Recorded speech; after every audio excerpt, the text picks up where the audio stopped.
Oke teman-teman, selamat datang di channel kami. Kali ini kita akan mempelajari tentang pemrograman dengan menggunakan bahasa R. Jadi R adalah salah satu bahasa yang saat ini sebenarnya cukup populer di kalangan para ahli, para ilmuwan, dan juga para praktisi, terutama di bidang saintik, data saintik, dan juga statistik. Nah, kemudian R itu berkembang untuk keperluan-keperluan yang lain. Nah, sebelum kita menganalisis apa itu R ya, kita belajar dulu, kita tahu dulu tentang bagaimana instalasi R tersebut. Oke, kalau kita instalasi maka kita langsung saja ketik Google, terus kemudian ketik R for Windows. Nah, R for Windows, maka akan keluar download R361. Jadi versi yang paling baru biasanya akan muncul. Nah, kalau versi sebelumnya itu 353. Kalau kita klik ini, maka akan keluar ini. Download R for Windows. Kalau kita menggunakan OS yang lain, maka kita juga bisa. Misalnya kita pakai Mac atau pakai apa namanya Linux, itu juga ada. Nah, di sini kita hanya buang ini bin Windows base yang di halaman web ini, kita buang ininya, maka kita akan keluar ini. Di sini ada R for Linux, R for Mac, dan for Windows, tinggal klik saja selanjutnya.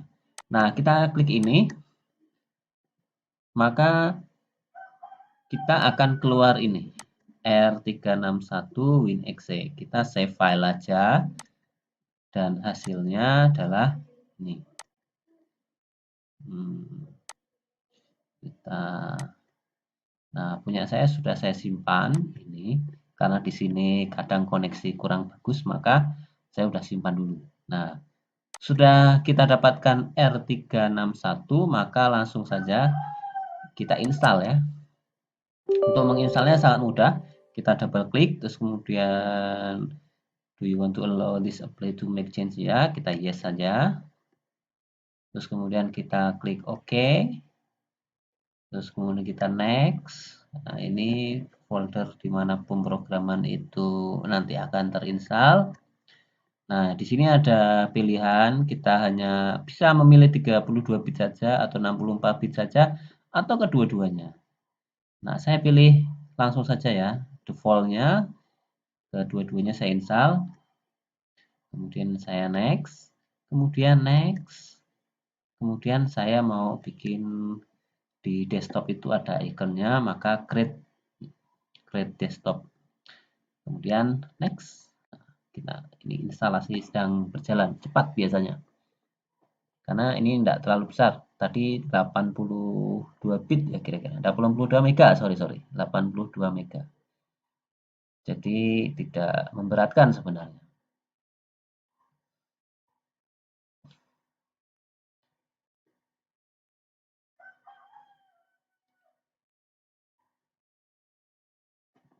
Sudah selesai. Nah, begitu cepat. Paling 1 menit tidak sampai ya. Oke, finish. Nah, setelah selesai, maka kita bisa melihat di sini ada 2 icon tambahan. Nah, ini ada ya. Keluar. Ini tampilan pertama kali desktop untuk R. Nah, sekarang kita ulas sedikit kenapa kita menggunakan R ya. Jadi kita bisa melihat di salah satu web yang mengurusi bagaimana popularitas program di antara search engine. Di kalangan search engine mereka kumpulkan mana yang paling banyak dicari, mana yang paling banyak dipakai. Nah, itu kita bisa cari di tob.com. Nah, di sini juga ada metodenya, web apa saja yang digunakan. Nah, ini webnya. Terus kemudian di sini ada definisi of TOP index dapat dicari di sini. Ini nanti ada petunjuknya. Ini ada petunjuknya. Dia itu indeks itu dihitung berdasarkan apa saja sih? Di Di sini ada hitung-hitungannya. Oke, kita lewati saja. Intinya bahwa R itu untuk Oktober 2019, R merupakan salah satu pemrograman yang masuk 20 besar. Exactly di 15 besar untuk Oktober 2019. Dan untuk Oktober 2018, dia sebenarnya ada di urutan satu tingkat di atasnya. Nah, ini R. Nah, bagaimana kalau kita lihat popularitas R untuk per negara? Kita bisa lihat di indeks yang lain. Di sini ada PYPL.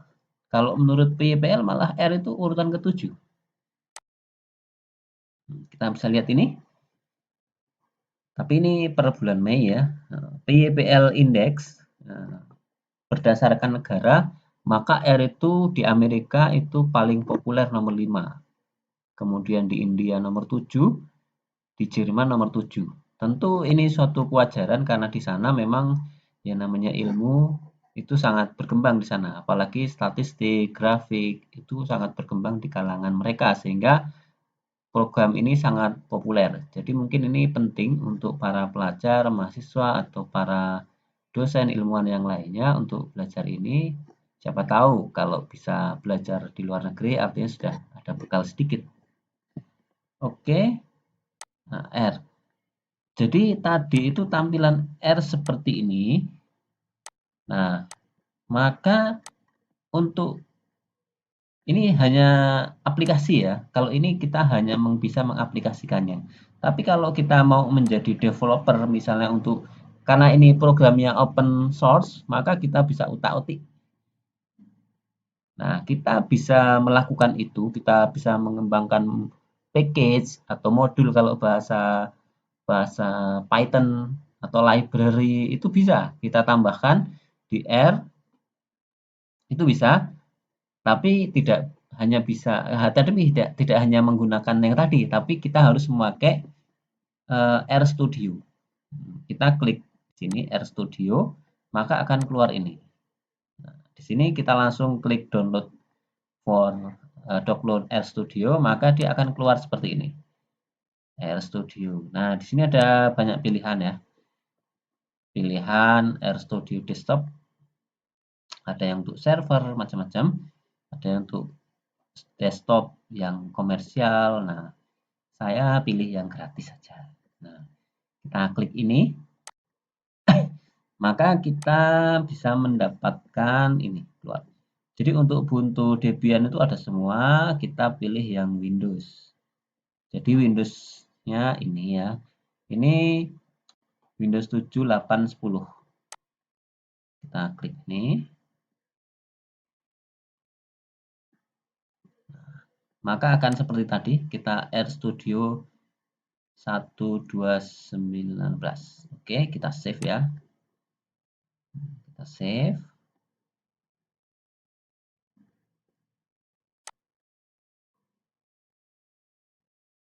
Jadi RStudio-nya ini keluar bulan 11 tanggal 1. Jadi baru 2 hari yang lalu. Nah, saya hanya ingin menjelaskan sedikit kenapa R itu sangat sangat banyak digemari. Yang pertama, R itu gratis. Jadi R itu gratis, jadi kita bisa download seperti tadi tanpa ada license, tanpa kita membayar. Jadi kalau misalnya kita menggunakan software statistik seperti SPSS, kita kan harus membayar. Atau kita tidak perlu mengecrack. Apalagi kalau misalnya R itu juga menyediakan grafik-grafik yang sangat cantik ya. Jadi dibandingkan dengan ArcGIS itu ada kelebihan dan kelemahannya masing-masing. Tapi R itu bisa menampilkan peta-peta itu juga dengan cukup bagus, itu dengan secara gratis dibandingkan kita menggunakan software yang berbayar. Nah, yang kedua, R itu bisa jalan di banyak jenis komputer. Jadi misalnya tadi, ini kita lihat yang keren tadi, ini ada untuk Linux, ada untuk Mac, yang buatan Apple, ada juga yang untuk Windows buatan Microsoft. Nah, Di sini jelasnya ada. Untuk Studio pun ada platformnya sendiri-sendiri. Jadi installernya itu menyediakan banyak kemungkinan untuk diinstal di banyak OS. Nah, kemudian selanjutnya keuntungan lagi R itu banyak bisa mendukung ekstensi. Jadi misalnya kalau kita bekerja, kita simpan datanya di bentuk Excel, kita dalam bentuk Notepad atau dalam bentuk yang lain, R itu banyak mengakomodir itu, kompatibel. Bahkan keluaran SPSS juga bisa dibaca di R. Artinya menyediakan banyak kemudahan R itu dalam membaca. Tentunya juga harus hati-hati agar kita tidak tidak apa namanya nanti membaca titik komanya itu juga perlu dicek juga. Artinya menyediakan tool untuk itu. Kemudian R itu karena di open source, maka R itu memiliki banyak peminat yang komunitasnya berkembang saat ini. Jadi kalau kita mengikuti mailing list di internet, maka kita akan mendapati banyak sekali komunitas-komunitas R. Nah, jadi kalau kita nggak tahu, kalau kita belum paham, kita bisa tanya di situ. Kita bisa tanya. Seperti saya misalnya, saya kalau nggak tahu sesuatu tentang aplikasi, bagaimana memilih memilih suatu satu angka di dalam tabel tertentu, menggunakan indeks tertentu, menggunakan karakter tertentu. Nah, saya bisa bertanya di komunitas R itu. Salah satunya Stack Overflow atau Stack Exchange dan lain-lain itu pengguna R yang bisa menjawab itu cukup banyak. Sama lah kita pakai Python itu banyak. Jadi biasanya bahkan saya pernah pernah bertanya tidak sampai 1 jam itu sudah ada yang menjawab. Artinya senang lah. Kemudian R itu banyak terhubung dengan software yang lain. Jadi R itu bisa terhubung dengan S pastinya sebagai bahasa awal dikembangkan. R itu kan asalnya dari bahasa S yang berbayar kemudian dikembangkan oleh Camber menjadi yang free.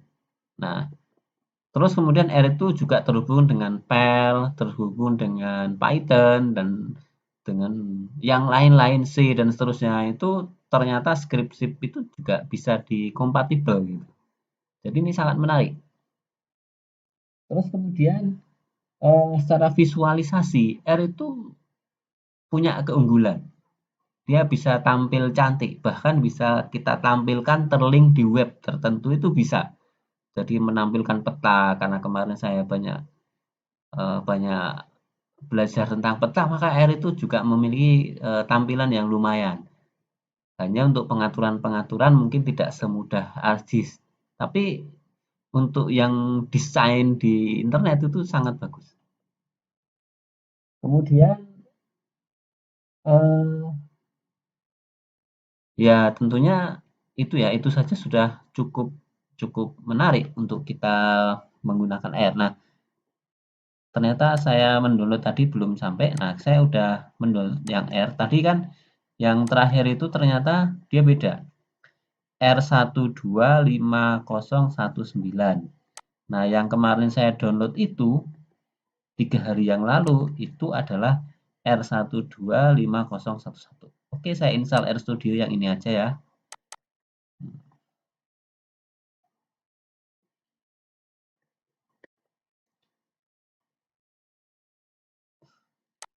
Oke, saya run RStudionya.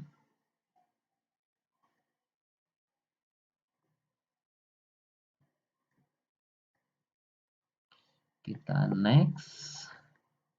Langsung.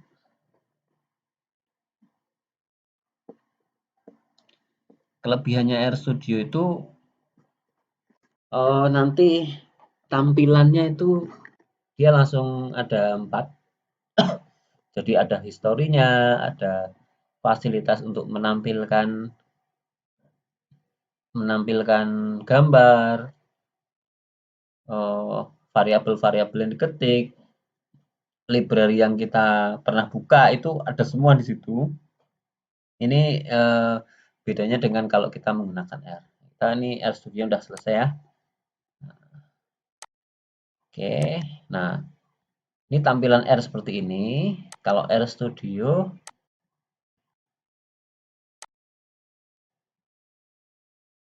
ada RStudio.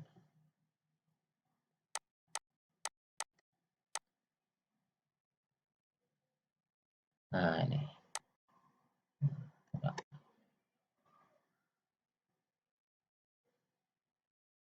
Saya buka. Nah, ini tampilan RStudio. Ya, jadi seperti ini. Ada konsol, ada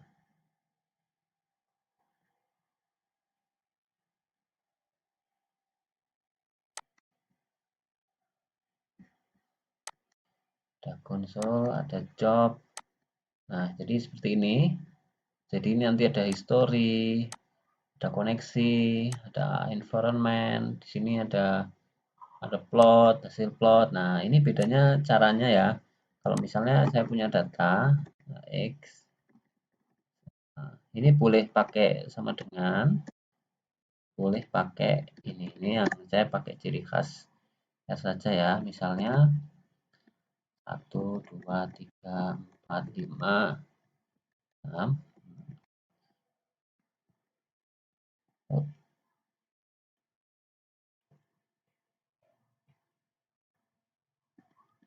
Oh, salah, salah, salah. Ini harus ada C ya. Nah, kemudian kita plot X. Nah, hasilnya seperti ini. Berbeda kalau misalnya saya ketik seperti ini di RStudio.